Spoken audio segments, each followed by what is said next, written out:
Welcome to the Microsoft Security Insights Podcast with your hosts, Franklin Grimberg and Edward Walton, where we discuss Microsoft 365 security and Azure security news and products. Recorded August 18th, 2021. Good evening, Franklin. Good evening, Edward. How are you? I am doing fine. And Did yourself? Yeah. Why complain? I'm good. You know, you and I talked a little bit or text over the week.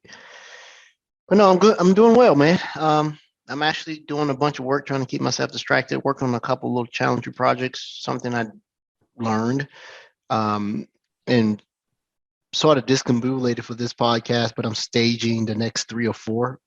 We actually have more guests than we have slots.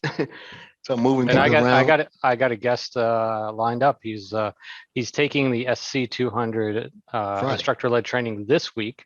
So I asked him to take notes. I said, all right, what are the top 5 things that you learned? Top 3 things you're going to implement right away, and top 3 things you're moving up on your priority list, not including those first 3 things. So he's going to come on and tell us that information. Very cool. And he's gone. So you gave him homework during the when he takes the exam? He knocked off the here he's coming back in. So that was all right. We're gonna get Edward back in. No idea what happened. Just kicked me out. So we'll edit that out, right? I was sitting here and I was going to say something. So I want to hear this gentleman's perspective on it. I got my little list of certifications. I got the AZ500, MS500 renewals done. Excellent. I did what you and I talked about. So I'm all good with that. So work is good. No interesting project this week.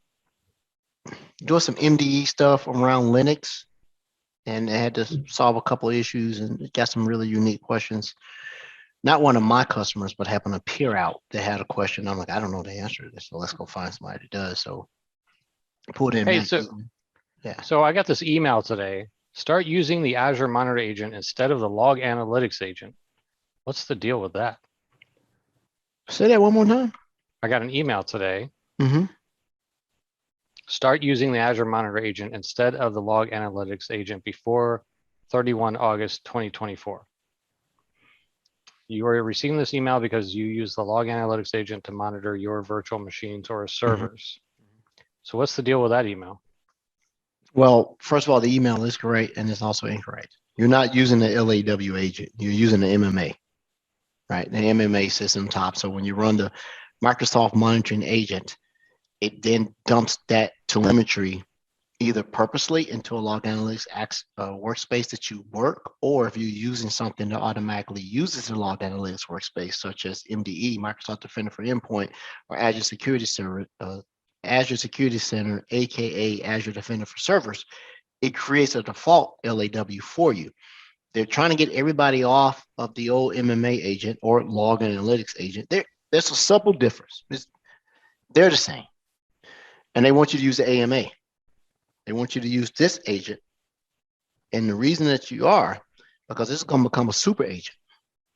Like when you install this agent, you are good to go on MDE, and you're good to go on Azure Defender for servers. And you're also going to be good for IoT, Kubernetes, storage accounts, relative thing. You're going to be good for wherever you can put that agent. It makes sense because that capability in that agent is better than the old agent. It's lighter. If you run it and do Procmon, take a look at it. It's lighter, right? And it's going to have a bunch of capabilities built into it. And it's much more configurable. Because you could only split logs into windows, but you're now able to split logs into different LAW workspaces in this new one. You can configure it. I think it also has something to do with being able to have table level filtering. We talked about this with Rod on a few others. So now I can filter on the table level. You can't do this on the old agent to say, yeah, I'm looking at the event logs, but I don't want that stuff. I only want these events. Can't do that always. You got to have this. I think also the last thing, we'll move on, is that it had some impact on how you utilize Azure Arc. I think it does. We can always get Matt back on. It's Matt, right? Who do we have on? Matt? Mark. Mark came on. Sure. Guests.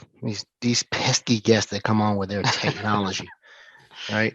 So there's some good things. I think when we do a show recap all up, what did Franklin and Ed learn? Not next week, but maybe we find a week in between because we got at least 3 guests lined up, and we need to fight. Thomas, by the way, not Mark. Ooh, I'm sorry, Thomas. It's a long week. It's been a long week. But hey, I know Thomas. I remember you, sir. And so, how's the new baby? Right. See, I remember Thomas. Thomas got a new child, right? So that's what's going on. Nope. He doesn't have a new child. Yes, he does. I'm kidding. Oh. You make it seem like I'm old and crazed. I'm crazed, but not old. Working on that. I got a request to help out with some Palo Alto log ingestion into Azure Sentinel, and someone says, why would I search for my Palo Alto logs in Azure Sentinel? Why not just use the firewall logs and the thing that comes with it? And so I'm putting that talk track to say you're looking for enrichment, and if folks don't know, if you're in Azure Sentinel, especially in the analytic templates or the analytics on the left-hand side of the rules, you can call it analytics rules, whatever, once you get in, Palo Alto, if not number 2, is the number 1 contributor to those rules because the enrichment that comes from a PA device combined with a lot of the other detections that are part of M365 and Azure, for some reason, Palo Alto is one of the top.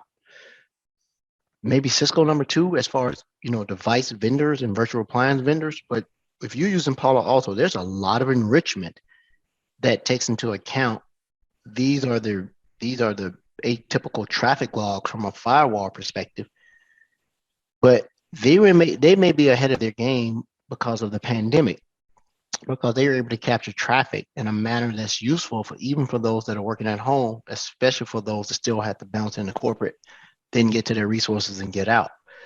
And then those who have to go into an Azure environment to be able to do this, right? So I'm working on that. But let me ask a quick question to you, Frank. In the sense of how long do they have left on the planet? How long do you think firewalls, as we understand them now, stateful, next generation, whatever, how long would the firewall last? How long are the compliance requirements going to be there for? Because the document says you must have a firewall, right? You don't care if you got a PF Sense or Linksys. You just have to check the box and say you have a firewall. Okay, fair answer. But I see the usefulness of firewalls as they've been advertised are diminishing to the point where they're nothing more than edge packet inspection or wherever you want to put them. They don't do anything. Everybody firewall does the same thing, right? You can go, Palo Alto, like, well, we have this, and Cisco, well, we have firepower, and Checkpoint, like, we got all this intel. Dude, you're a packet inspector on whatever you deem as the edge or entry and egress point. You ain't doing anything special. Just give me the logs. I can take those same logs from an open source device, and maybe you do some integration with Azure, Active Directory, and some of these other things where you're a mapping director. You can do that with open source. I think the firewall is only a security entity of convenience because you're taking the features and you're putting it in something. But that something is a virtual thing that you do. But I think firewalls are, and I won't go out and make the grandstand of saying firewalls are useless. You need something to at least be the gatekeeper of say, I have something I can measure a hop outside of a router or switch, right? Well, not a switch internal router to be able to do it. But I'm seeing folks like Well, exactly what you said. I got to have the firewall because this regulatory framework and compliance says, do you have a firewall? Yes. Okay. What type of firewall? Netgear. Oh, well, yeah, a firewall. So we'll move with it. So interesting conversation. What about you? What did you break this week? Well, every single time we're about to start the podcast, I'm trying to remember, what did I do this week? And I never remember. Did you fix the air hammer leak No. inside your Absolutely not. Absolutely not. Getting kids ready for school next week. That was my main objective. School does start. School does start. Hey, so in the interest of time, I did not know who the guest was. I've been a little bit discombobulated with family issues and work and everything. But when I saw the name, my eyes lit up. It's like, oh. So let me tell you guys who the old Mr. David Branscome is. We work together in Microsoft. You will not find a better presenter, a person that can truly take technology and the business reasons and put it together. Let me also tell you something about this dude. He is 180 degrees what I am when it comes to certification and testing. This dude is a testing and certification monster. Yeah, how did you know that I chose him just because of the number of GX certifications he has? How did you know? When I saw the name, I'm like, this dude is this dude is good, right? I think that the only bad thing I have to say about David is I don't get to work with him. Right? I switched teams, and David went on to bigger and better things. But I am so glad to have him on here. So, David, I will never be able to give you the just introduction. So we'll allow you to introduce yourself, and then our listeners know we fly by the seat of our pants around here. So we're going to figure out what you're talking about this week. Probably certifications, right? Part of it. Talk about whatever you want. Yeah. Whatever you want. So the floor is yours, sir. It's good to see you. Oh my God, it's been a minute. It has been a while. Has it been 2 years? Oh yeah, we shared some good old fashions together. A couple of drinks, some good laughs. Yeah. And it's good to see a familiar face, man. I'm glad you're doing well. But I'll hand the floor over to you, sir. Go ahead. No, that's totally fine. I appreciate your kind words. I feel very much the same way about you, and admire your skill set, especially around Sentinel and analytics, that kind of thing. So it's good to be talking with you. Let's see. So I'm in the partner organization, same one that you've probably referred to many times. I don't know if you knew that we changed the name of OCP. So it was One Commercial Partner. It's now Global Partner Solutions. So it's newer and fancier now. So we're part of a GPS organization. So that's one of the big things. Bosses change and upscale manager, the up level managers change, stuff like that. But it's still the same great job. You get to work with partners. Everybody always wants to know the newest technology. Everybody wants to know what's the cutting edge stuff. So you get to play with the new stuff, and that's what I think is great about this job and great about the people that we work with. It's just it's nice to work with partners, to work with organizations, even customers that are interested in stuff that is really able to change their world and to change the way they do business, to help them become more efficient, to be more effective. And from my perspective and from your perspective, what can help them to be safer online, and that's just increasing day after day in importance. So that's my job. I live in North Carolina. For those of you that don't know, I'm just outside of Raleigh, North Carolina. So we're still in the throes of summer. It's been nice and warm. We got 2 new puppies. I don't know if you knew that. I got a couple puppies during the pandemic. We had a mental breakdown. We needed dogs. So now we're having mental breakdowns because of the dogs. They're a handful. Got a couple golden retrievers. I have a golden and a German Shepherd. So yes. Okay. And those puppies, did they chew your arms off? They are so mouthy, the golden retrievers. They still do. Yeah. So we got them when they were, I want to say 3 months old, and that was in February. So they're now going on 8 or 9 months.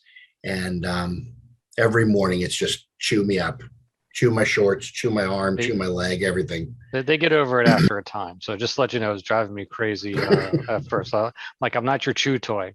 But no, so I saw a presentation that you did. I can't remember the presentation because I watched so many presentations. And I hit you up on LinkedIn and said, hey, we're going to have you on the show at some point.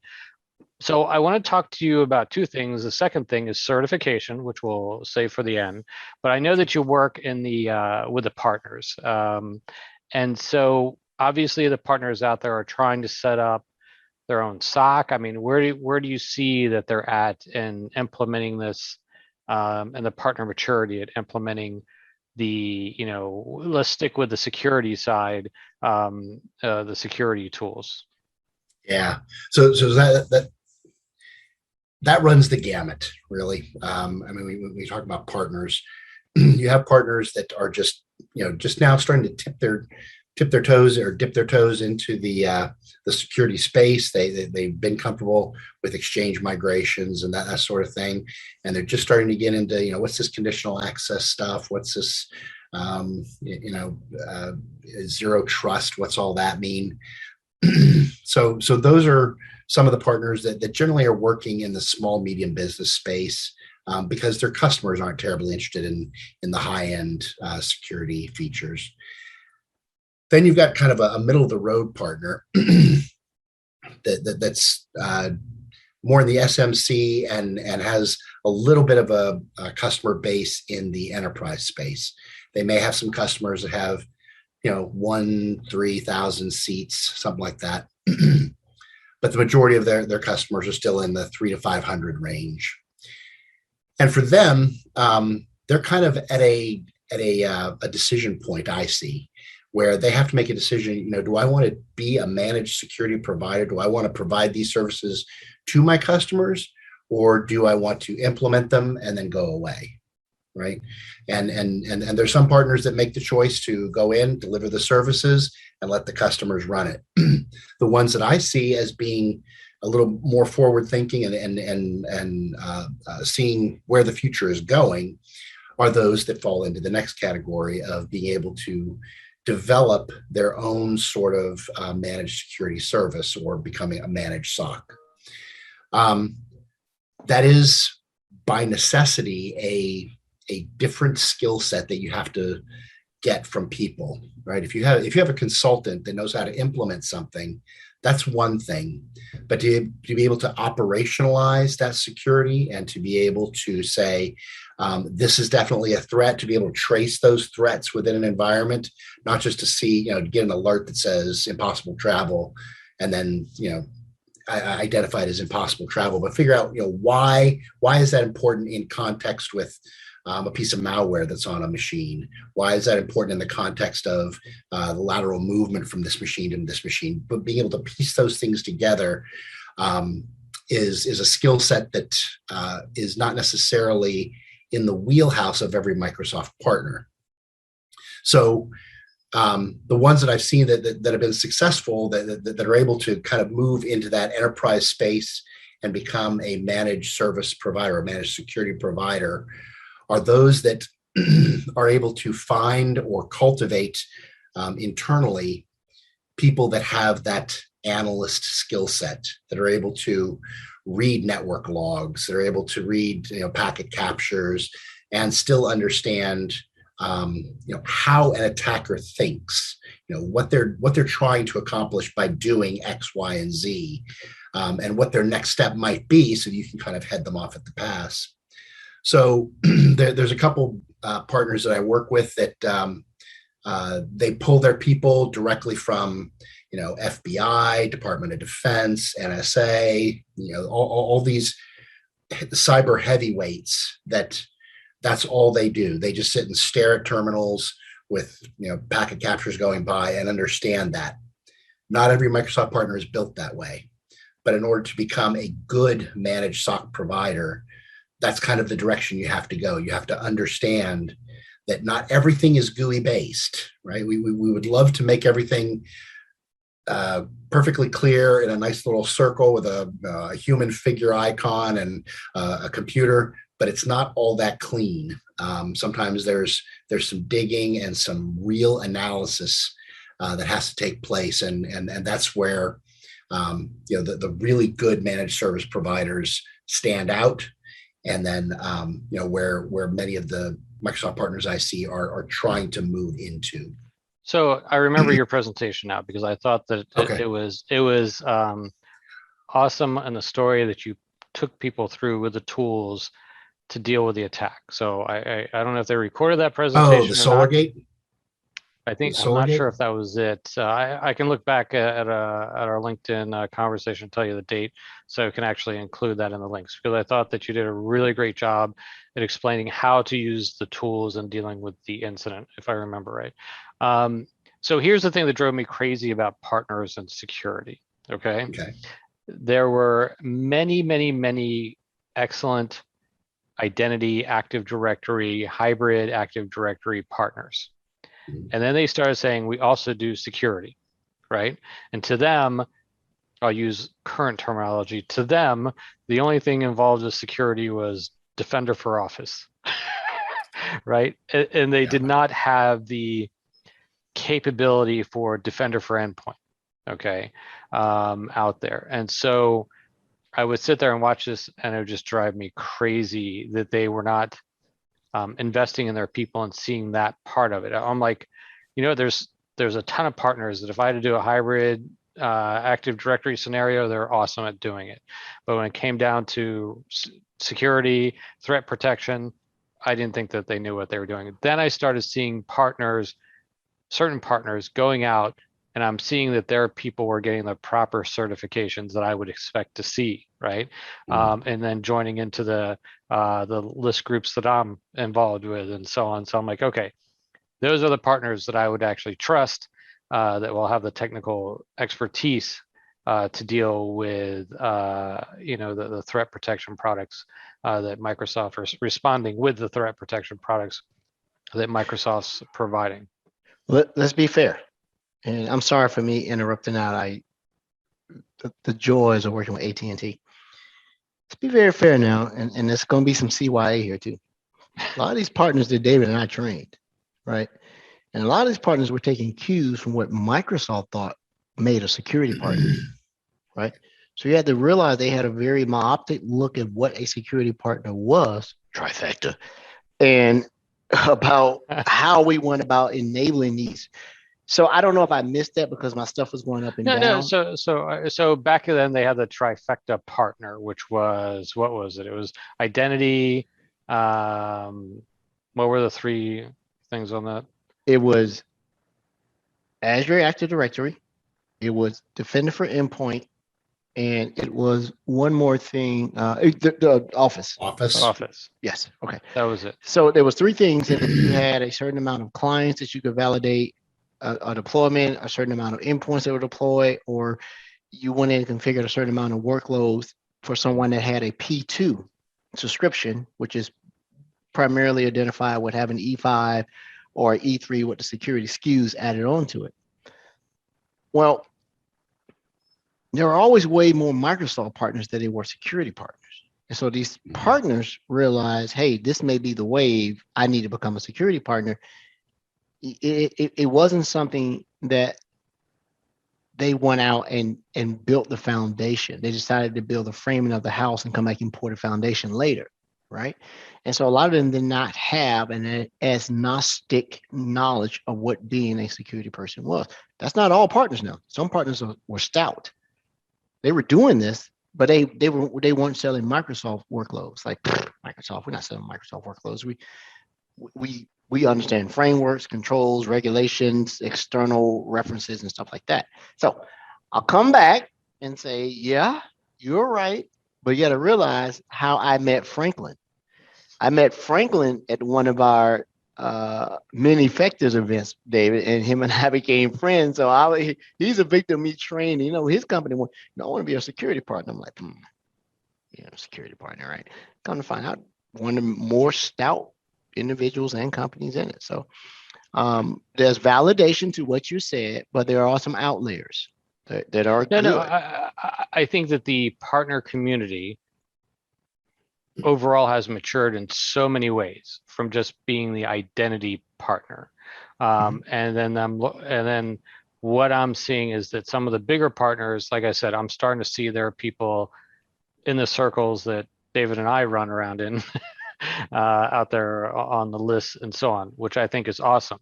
So this is leading up to the certification talk. Because of that, what I would look for companies actually doing. The other thing is, I have to say that I was talking about content today, specifically Sentinel content, and I would like for people to take a look at the articles that were being written about Sentinel 1 year ago by the community and by partners. It was all, this is how you create a scheduled query. This is how you do this, right? If you look at the content that's being pushed out by partners today, it's, hey, listen, this is how you detect this. Know your data about this. This is how you detect this in Sentinel. The maturity of the partners and also the maturity of the content being pushed out about Sentinel is incredible from where we were at a year ago. I don't know if you agree with that or not. I think one of the things that I'm kind of hearing from both of you is the very valid point that the partner maturity level has progressed, and part of that is due to the fact that it has become monetizable for them in a large way. So because you can put these different controls using, the EMS or EMNS SKU on top of your Office 365, and because you can use the Azure ADP2, and because you can use MCAS, because those are deliverable solutions, partners are drawn to that because they can make money on it. When they were in the days of you install Windows and Office on a machine and walk away, and there wasn't any money for configuring the security and setting up a certificate store and setting up, all this, or a CA server and infrastructure. When there wasn't any money in that, why do it, right? So partners, just like Microsoft, are looking to enhance their business, and where there's no money, they're not going to invest the time. Now that there is the ability to enhance their business, they're going to invest the time and training. So let's say one of the biggest challenges that we had, and I'll do this really quickly, is that when David and I worked on the same team, that was part of our measurables. How many people could take a solution that they built and take it to the App Store or it's been so long, whatever they would publish it. Frank's intimately familiar with this, with being an ISV and all this stuff. And so we would say, can you take this and make this a reoccurring monthly revenuable service that you could sell in an MSSP-ish sense, right? But the biggest struggle was we could get the partners to learn the technology. We couldn't get them to figure out how to monetize it, right? Because beyond doing a statement of work in a project to deliver, install, and walk away, they had no idea on monitoring, right? They didn't understand. A lot of them weren't MSPs or MSSPs. So not only are you asking them to become a security expert, I don't want to use the word expert, but you were also asking them to create a total new business model. But the other thing is this: if you take a look at, where was Sentinel a year ago, right? From a maturity, and then also take a look at the E5 security side, right? I mean, the biggest thing that I kept hearing was, I can't get a Defender Defender for Endpoint or Defender ATP or whatever it was back then, license. Microsoft actually, I think, kind of made it more difficult to actually try the products, work with the products, and also deal with a partner and for the partners. So I think that also has changed. Microsoft is easier to work with in the threat protection products than they were 2 years ago. Is that fair? Well, and the other thing, if I can just pop in, Ed, the other thing that comes in there is you have to give partners the tools to manage at scale. right? So if you're going to say, I want you to become a managed service provider, you have 100 customers. You can't manage 100 customers individually, right? You have to be able to standardize the way that you manage them. And you say, oh, well, write scripts, write PowerShell scripts. Well, that's one way to do it, but you have to have a better way of empowering your partners with the tools that they need. And so, we've been advertising the Lighthouse for M365, the business SKU. So, and that's the direction that we have to go with helping our partners to deliver this security at scale. So I think that's a big part of it. So I'm sorry I interrupted you, Ed. Well, the other thing that partners tried to go back to what was normal, they thought they could retrofit being a CSP. That's not the same thing.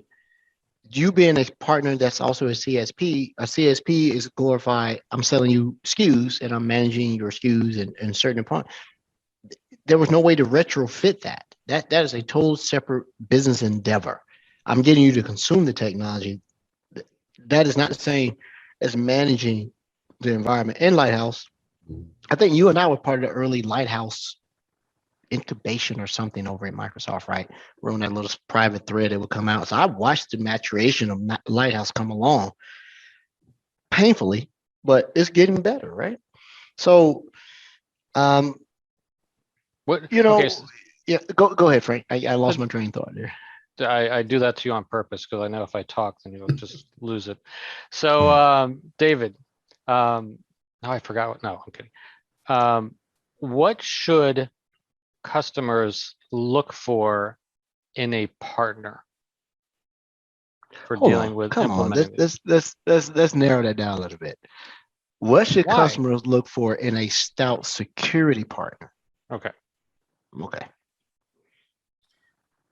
So if someone says I can come in and help you increase your security posture, your security well-being, I'm a Microsoft security partner.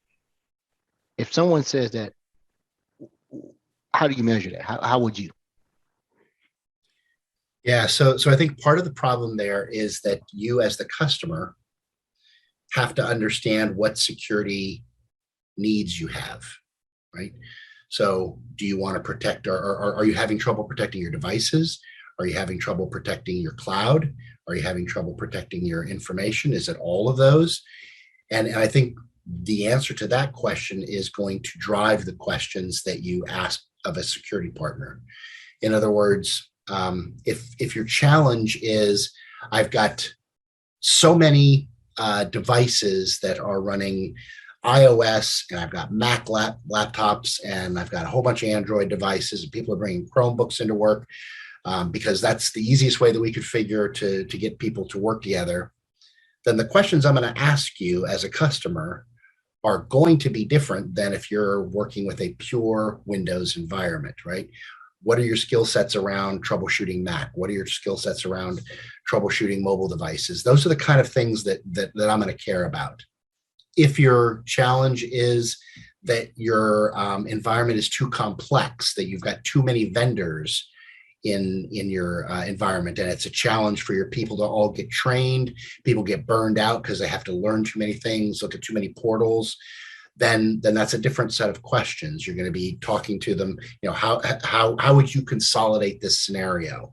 What are some of the things that you would do to solve this mishmash of problems that I've got, and see what their methodology is.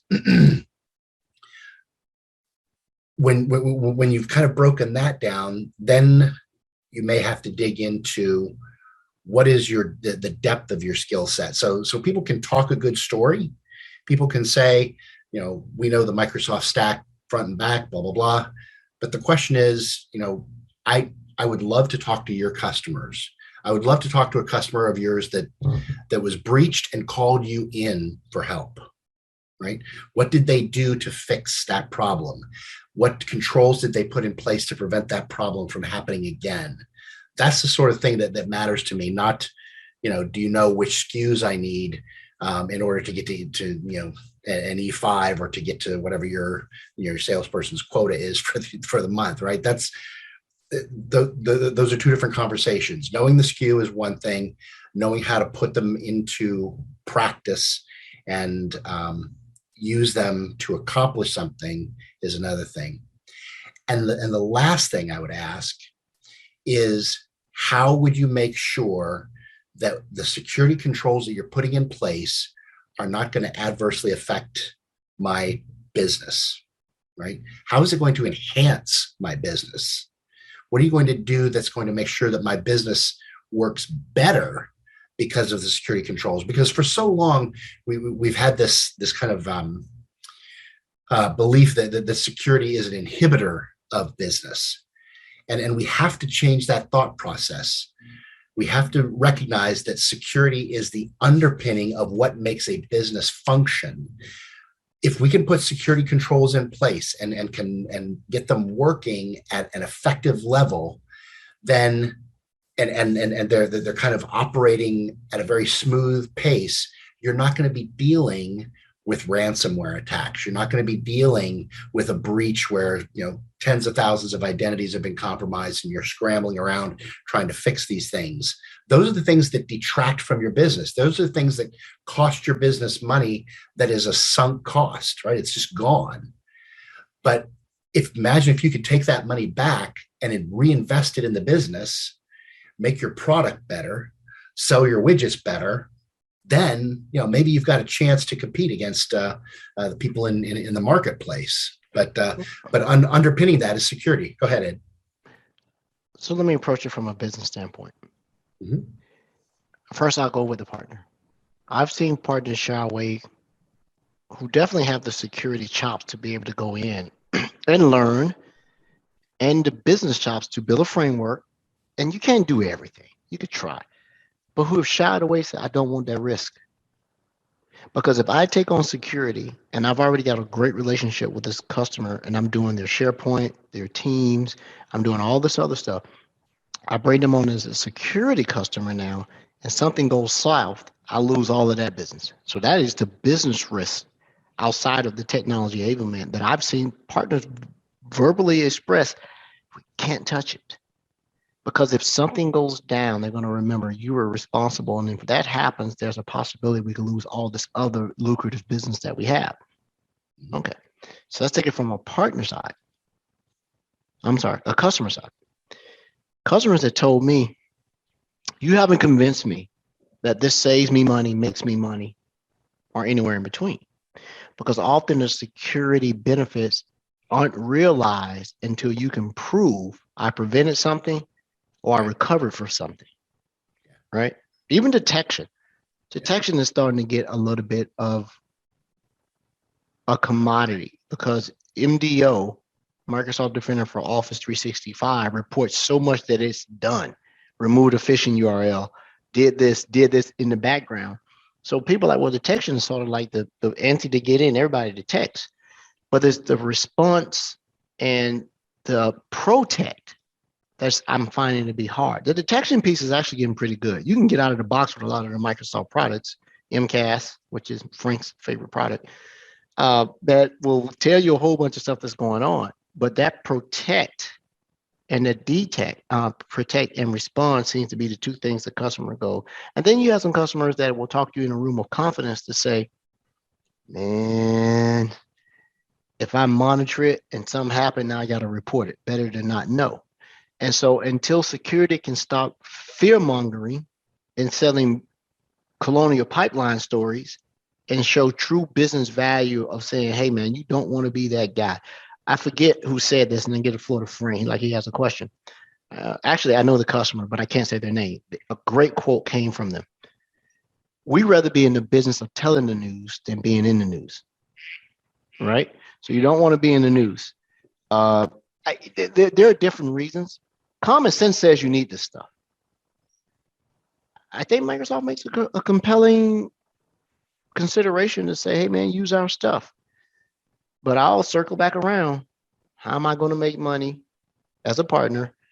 And then as a customer, how am I going to save money and or make money? Those things still have not been fleshed out from the security industry telling people this is how. Obviously, you don't want to pay a ransom. totally different discussion on whether you should pay the ransom or not. So it's still a complicated discussion to be able to have. I'm finding though that the partners that can have that conversation in a very advisory method and a true partner, not a Microsoft partner, I mean a security partner, can relieve some of those reluctance to be able to do it. But Frank and I talked about this over a couple of months ago. Customers have gotten smarter. You cannot BS them. You will be found out. You'll get found out. You come in there talking all this and that, and the customer's going to go, is that right? And you'll be out of there. So it's still, you still have a hard job, Mr. Branscome. All right, I got 3 questions for you before we go on to the certifications. I know we're going to certification. I'm trying to talk all the time out of the air before we get to it, but go ahead. I'm going to be quiet. I promise the rest of us, man, we'll be quiet. In your opinion, if somebody's implemented MDE, should they also be collecting sysmon logs into Sentinel? Or is that not necessary if you have MDE? Who's the question for? You. Okay, my answer is yes. Yes, collect sysmon. Yes, absolutely. Yep. Okay. Now, when you're talking to partners, one of the things that I've seen is that they're like, hey, you've got this forensics capability with inside Defender for Endpoint to go get files, to go do all that stuff.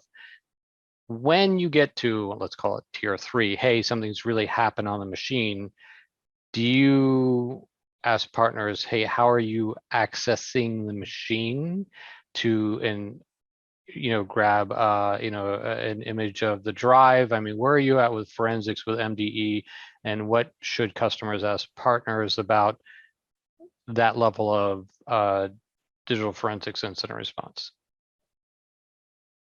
I'm trying to put that question into a single phrase. So the question is, if an endpoint has been compromised, and you know it's been compromised, at what point do you isolate it from the network and start working on it, or what's the real question here? I know you're GCFA, so I'm not. Oh, you're not? I thought you were. No. Okay, so this is an unfair question to you. Sorry about that. I thought out of your 800 GX certifications, I thought you were GCFA. Sorry about that. No. So what are partners recommending for, okay, we know that there's a problem on the machine, a small percentage of incidents, we have to go out and do the manual analysis. So what do you see partners recommending to customers if they're being the MSSP for handling that situation, or do you know? To be honest, I haven't worked with any partners that have done forensic work. There are some that I'm pretty sure they're capable of it, but I haven't really talked to them about how they approach forensics. I couldn't give you an answer. Okay, so now the question that before we get on certification, the question that we'd love to ask everyone. Okay, so out of Defender for Endpoint, Defender for Office, Defender for Identity, and that thing called MCAS, you have a customer with 100 Win10 workstations, Active Directory, hybrid scenario. So out of those 4 Microsoft 365 Defender products, which one do you think customers should implement first? Identity. Okay. Identity has to be the core of whatever you do. That's the starting point. So define identity. Are you saying that have a strong identity security posture using the tools that are native to the P2? We'll assume that everybody's E5. Or you're talking about specific the workload, Microsoft Defender for Identity. It used to be called Azure Advanced Threat Protection, and before then ATA. Yeah. So Defender for Identity is what I'm talking about. That was one of your 4. Defender for Office, Defender for Endpoint, Defender for Identity, and MCAS. Okay, so maybe that does change the way I'm looking at the question. So when a lot of people say defender for identity, I kind of assume that they're saying identity protection, Azure AD identity protection plus defender for identity, right? I still think identity, defender for identity should be the core if you have an on-premise installation. I think that should come first and then layer in the other pieces. Just because if you don't know which person is being impacted by something, it's hard to kind of identify, how to remediate the problem and what the general risk is. Who was it that was compromised? Was it a domain admin, or was it someone in financial services? Was it someone in the janitor? It makes a difference. And so I think if we only had budget to do that, or I'm not sure exactly what the scenario is trying to describe. Is it just priority? Yeah, prioritization. I would say identity. Then I would go with the endpoint, maybe Office, and then MCAS to kind of pull it all together. That's just as long as just off the top of my head. Just as long as MCAS is last, then I'm happy. I love MCAS. I love MCAS. It's you notice that Sentinel used to be one of the choices a long time ago, but Sentinel's not really a workload. Sentinel is the log aggregation, consolidation, rationalization, and the drop for everything. None Microsoft stuff too, right? So do you see a need for Sentinel if you have Defender M365 Defender Portal? Yeah, of course, because that's not the only thing you got running in your environment. You've got other things running in your environment. Okay. Where are you going to send the Sysmon logs that you were so fond of, Frank? All right. You got me. We're going to send all those logs. I just say this just to drive Rod Trent crazy. That's all. Rod Trent. What brought up your question about Sysmon? I'm just curious. Or was it a question in Twitch? No. It's just an ongoing question. I see people. I'm pro Sysmon. Where other people are saying, "Oh no, you only need the MDE logs and you'll be fine." I see there's a debate in the community. I'm very pro Sysmon for multiple reasons. Let's just say. So let me tell you. It's funny you say that. Let me tell you the very reason Sysmon is even debatable. It is not the usefulness of the product, the tool set. You want to know something, Sysmon will tell you. It's always come down to pricing. Logs are not free. If there is a way to filter and say that, and it won't happen unless unless somebody has a price model that makes it so advantageous to just bring in logs in mass, regardless of the size. I don't know who does that. I know that Google Chronicle has a data lake that's not truly like Sentinel, but you can dump stuff in there for cheap, but their parsing and searching is mediocre at best. Sentinel is super robust. It's getting better, but log analytics, you pay for what you get for, right? And then even if you look at traditional SIMs that are the 800-pound gorillas, but that are having to now change the way they operate, Splunk, Logarithm, QRadar, where people are primarily using on-board storage, on-premise storage mediums, they're having to evolve. And then even if you take it another step that says, I need to find very few customers have a true log rationalization exercise. Here's how I do it. Why are you doing it? Well, we have to. Why? Why are you bringing these logs in? When was the last time you did anything with these logs? Logs happen in the past. If you've done any hunting, well, we don't do any hunting unless we have something to happen. So Sysmon, if there was a way to get it inside of a storage repository that your log or SIM could use affordably, I would recommend that everybody turn it on. Turn on every bell and whistle, every event, and get it coming in there and then pair back. That ain't the real world, Edward. Because when someone gets that log analytics bill and that bill is $10,000 for that month,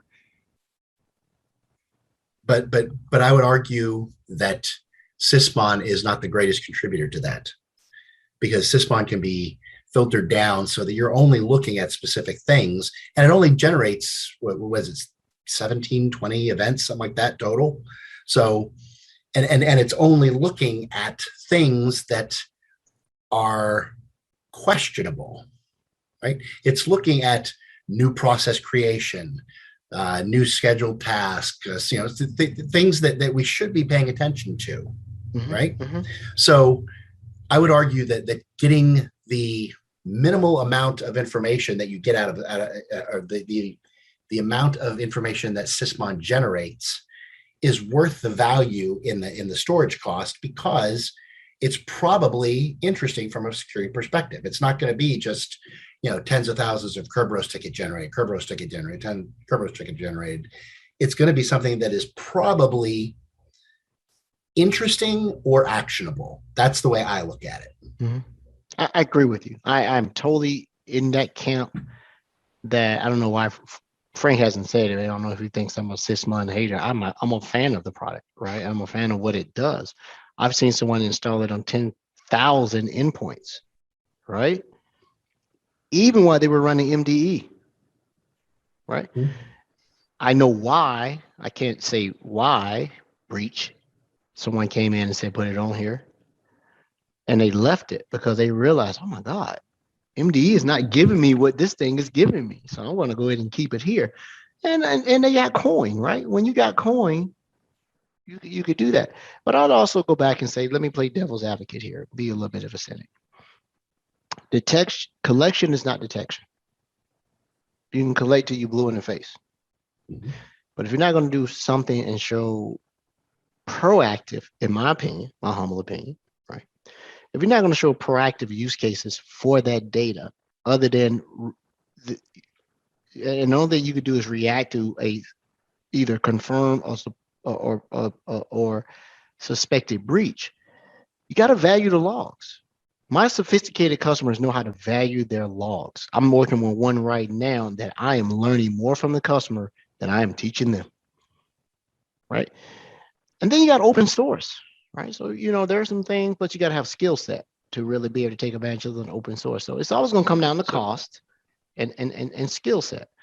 That's why the three of us in here can get a job fairly quickly. I mean, when they allow me to decide an MDE what I'm going to collect, then that's fine. Yeah,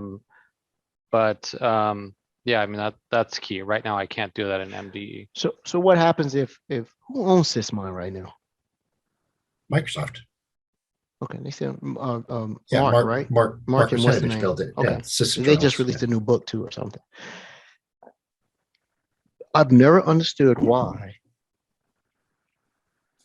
they didn't just add Sysmon to the collection capabilities of it. Now that I asked that question openly, I know why now, because it's pretty much open source. So there is some benefit, Apple, to keeping the way you do things secret MDE, because hackers are buying the product. So I sort of get it, because there's some stuff inside MDE. I asked the product group and they were like, none of your business. It works. Right? Yeah, so I get it, sort of. I think that you have to, let me bring this full circle here. I think that you have to ask the partners, listen, this is tier 3, even though we don't use tiers anymore. Tier 3, an incident's going on. How do we respond to that? How do we do the digital forensics? And what data do I need to provide you? So I see a lot of people implementing the E5 stuff, but they're not actually thinking about, if they actually have somebody smart enough to get by the E5 stuff, how are you going to respond to it? And that's the thing that I think is still missing out there, and I like to see more about that.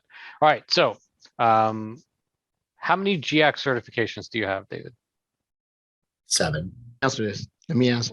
Did you say it already? Let me guess. He said 7. Oh shit! I didn't hear. So which ones do you have? Which ones do you have? There's a couple gimmies: the GSEC and the GISP, which is roughly the CISSP. Right. Then the fun ones are GCWN, Windows, GCIH, Incident Handler, Gmob for mobile devices, GCDE, Defender for enterprise, and then the last one I got was GCDA. So let me ask a question for Edward. How did you get Microsoft to pay for all of this? How do you get the?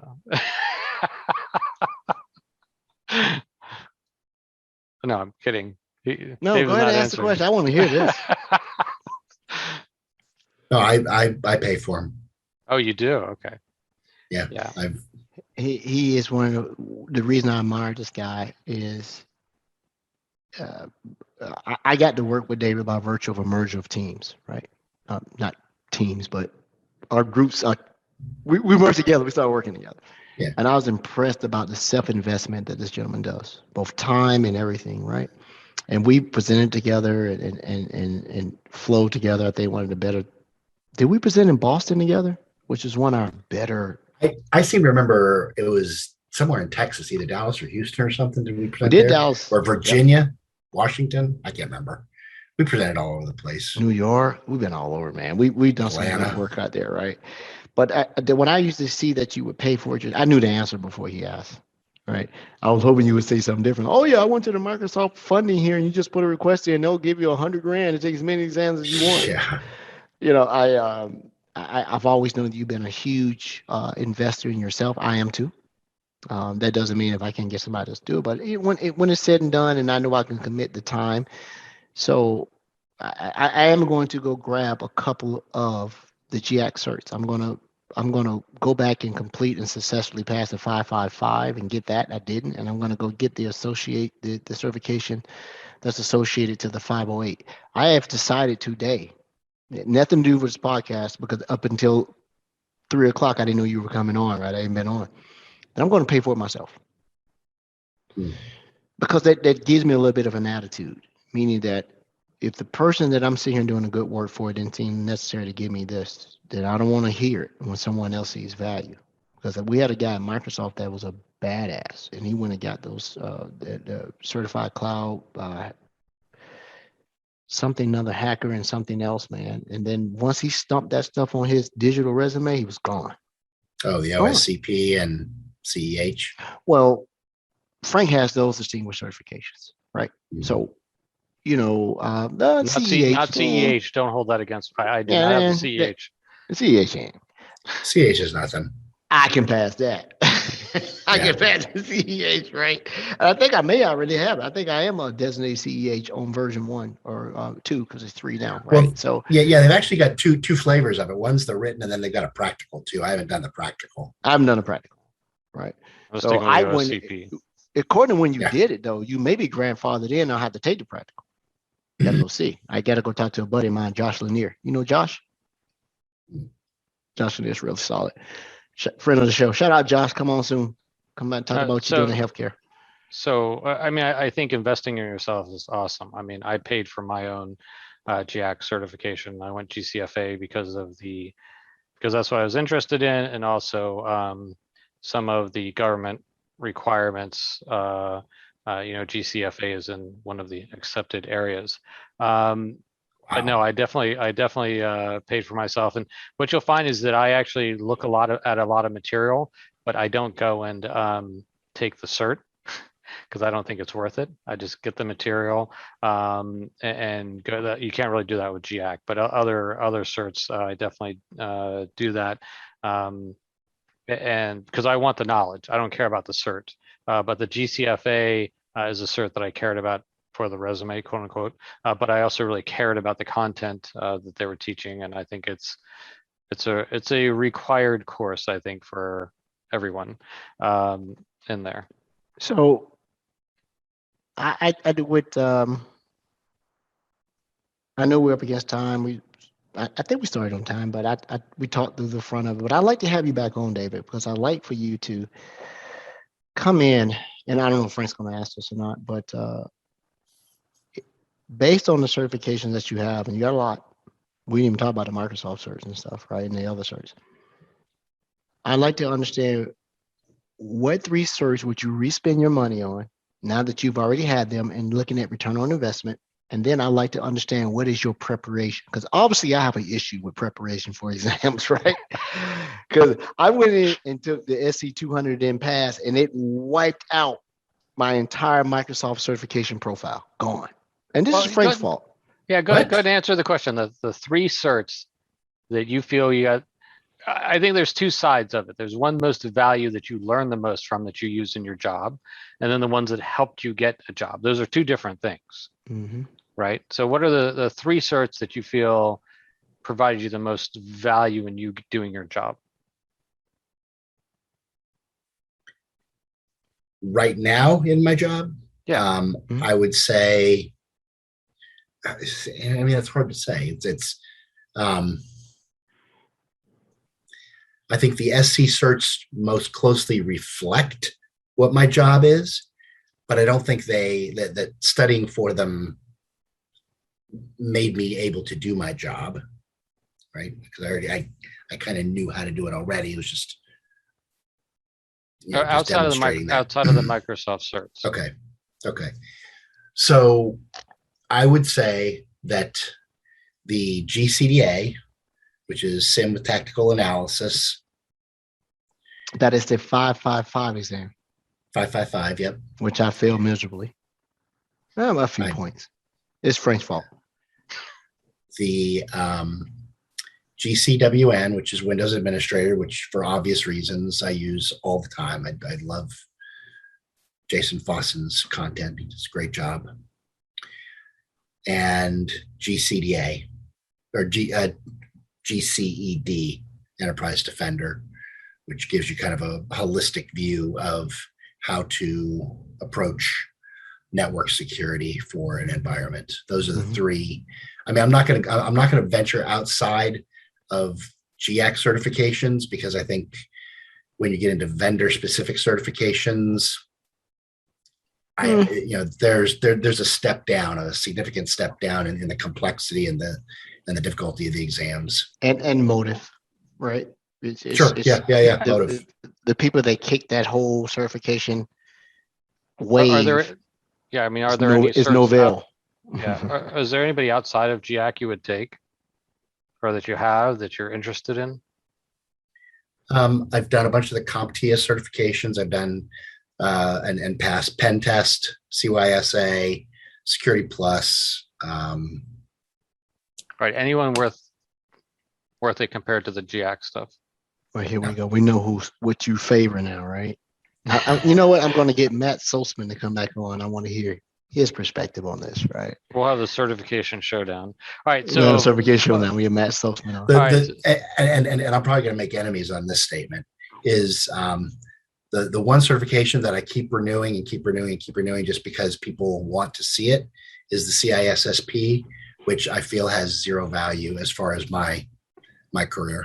You're right. And it is the good ante, like back in the day that a bachelor's degree was the thing, right? Yeah, but it gets you in the door from a resume. It gets you in the door.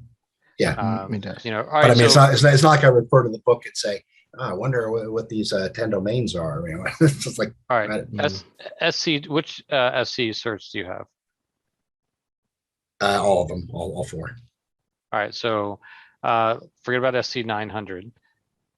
SC 200, your thoughts? That was actually the most fun exam.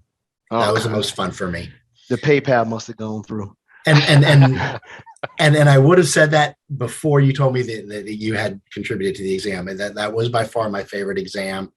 Identity is kind of just a continuation of the MS 101 identity, and then the information protection compliance. That's never been terribly interesting to me, but I took it. So and now you shame me. And I've always tried to bend on your coattails about certification, man. I think I told you this. This is just a certification crush I had on you when we worked together. I was like, this dude gets it and he puts the time in. And I used to be that way. All right. So that's not what I'm doing, Ed. I'm not trying to shame anybody. All right. So we have a question. You are. Yes, you are. No, I'm not. Absolutely not. It's just my thing. Yeah, we have a question from the chat. What certification would you suggest for someone looking for a career change? Wow. Can I give one? Go ahead. Yeah, go ahead. First of all, get your foundation square. So get a vendor level certification, somebody's vendor, right? Their entry level or whatever they believe is a foundation exam. So I'll say Microsoft. Grab the MS 900 and the AZ 900. You need to understand the buzzwords and get an understanding, right? And you need to get used to test taking. Once you figure out what you want your Kung Fu to be, then you need to regularly go study. And there's no reason with all these cloud technologies, you can't stand up a lab and really get good at something if you put the effort and time in. Non-vendor specific, if you can't afford it and you have the time and commitment, Ed, the GX certifications are those that will prove out, are you serious about this? And then the thing that will prove your talent out, in my opinion, is those offensive certifications. Those, you'll be found out if you think you can just study for a week. Well, there are some people that can study for a week. Yeah, but those are mine. So, David, your turn. Before I start talking about certifications to take, I would say invest money in learning what you want to do. So go to Pluralsight, get a subscription to Pluralsight, or go to a cloud guru. Oh yeah, learn that kind of stuff. Figure out what you're interested in. Start learning. Take a short class on AWS. Take a short class on Azure. Take a short class on GCP. See if something gets your juices flowing and it's interesting to you. Like I have a subscription to a cloud guru. They have sandboxes that you can go play in for all the environments. You can mess around with stuff and get real hands-on, and it'll prepare you for an exam. But I think it's important to see what motivates you and makes you feel excited, because this is you're committing to a career change. You might as well like the career, right? Don't just change because of the money or because it's the buzzword right now. Change because you love it, and so figure out what you love first. Figure out what like I said, get your juices going. Then chart your path for certifications. And those places I mentioned, Pluralsight and a cloud guru, and there's others, right? Those are just ones that I know of. They'll give you certification. What do you call them? Like a track or whatever. Yeah, or a career track to be able to measure this and everything. Like take this first, take the second, that kind of thing. So let me jump in here. Remember, you don't actually have to take the certification. You can look at the content and go through it, because I don't like the whole certification. Hey, pay $100 a year after that, right? But the next thing is go take a look. So after you kind of get a feel for all the different job roles in security, then you go out and you take a look at the job sites, find out what certification they care about, and when you find that out, that's the one that you pay for. So for me, DoD, GCFA, it was a pretty simple decision, because it's what I wanted to do. It was it's what I wanted to learn, and it was also a requirement for being in the DC area. So take a look at the jobs out there. Just don't think that you actually have to go out and take every single cert that you study for to get that information. And there are a lot of other factors.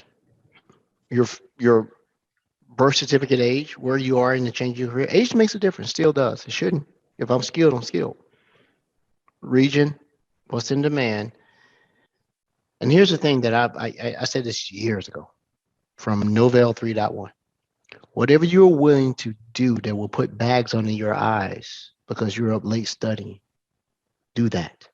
Do what you're studying before work and you're studying after work, right? And you're doing these things.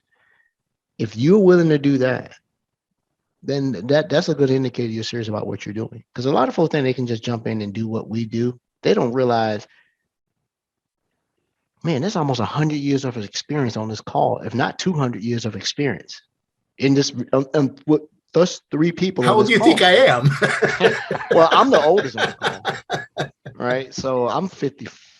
How old am I? 53, 54? How old am I, Frank? I don't know. I just turned 53, so I'm older than you. I'll be 54 in a few months. Okay, a couple of months, I think. So I'm older than and Frank. You're running marathons. I get winded going down to the kitchen. Dude, I get Wendy going down to get me another beer, which I'm about to go do.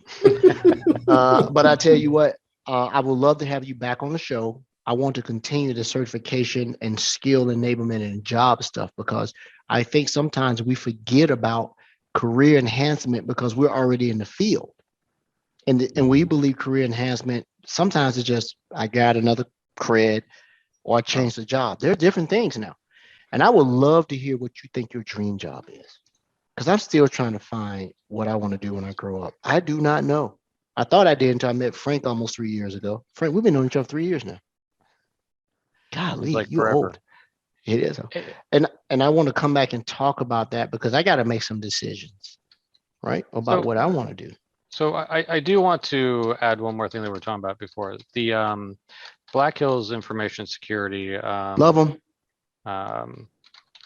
They actually do a class, which is like intro SOC. SOC. Where is it? SOC core skills. And they have them coming up actually 8:30. You know, and the bottom line is that if it's still pay what you feel is there, maybe, but they actually run a class where it's, hey, you know, pay what you want or whatever.